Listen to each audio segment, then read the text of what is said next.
What's up guys? Welcome to a tutorial about cinematic sound design for filmmaking. In this video, we're going to cover how to create immersive audio experiences for your films. But before we start, please subscribe because about 90% of you that watch this video do not subscribe to my channel. So I would really appreciate your help into growing this channel. Let's get into it. First, let's talk about the importance of sound design in filmmaking. Sound is incredibly important when it comes down to set the scene, transmit emotions between your characters, or even establish the tone of your film. Notice, for example, how this specific scene without any sound design feels so much different compared to the same scene with sound design.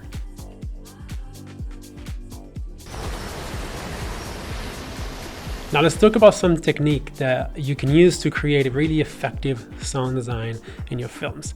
And just remember that sound design is not only your music and the sound, but also the ambience around your subject. You don't want only to hear the footstep and the music behind, you also want to hear the forest sound or the indoor sound, the outdoor sound, just to make that scene more immersive.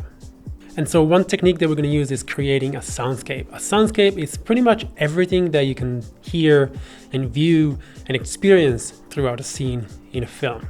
So for example, if you have like an outdoor scene, you want to hear the base ambience of the area, which could be maybe like a forest, but then you want to hear also the river running, you want to hear some insects, you want to hear some birds, and then maybe there is a subject walking through, so you want to hear footprints, and then maybe the subject is talking, so you want to hear also the dialogue. So all of these is called a soundscape, and the more sound you can incorporate into your videos, the more real and the more deep and the more connected the audience is going to feel towards the video they're watching.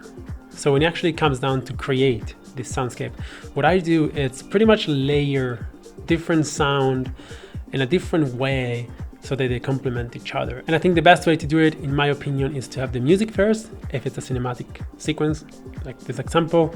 So we're gonna have our music first and just tone the music to the level that you like it.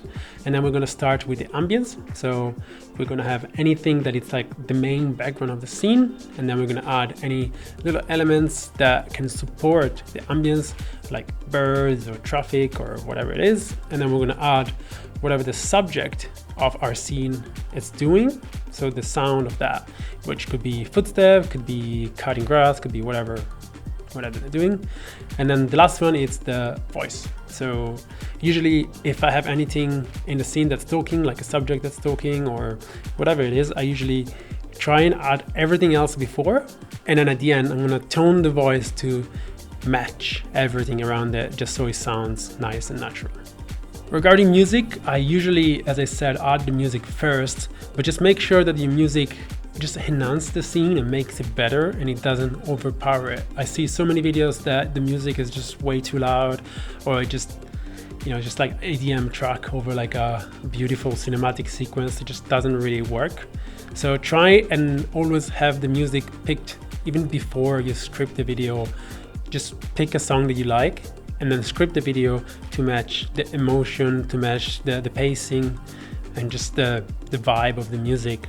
That way your videos are gonna look much better and they're gonna feel much better, and your audience is most likely gonna stick around more. So when you take into consideration all of these little parts and you create this little soundscape, this is what it sounds like before, without any absolute zero, just music.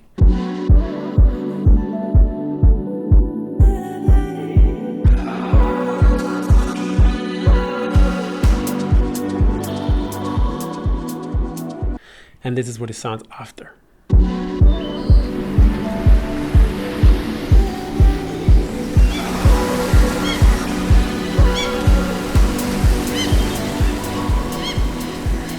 Those were just a few tips to create immersive and effective sound design for your films. Just remember that, like everything, sound design as well takes time and practice. So keep practicing on your videos, and if you have any more questions, let me know below. Like, subscribe as always, and I'll see you guys in the next video.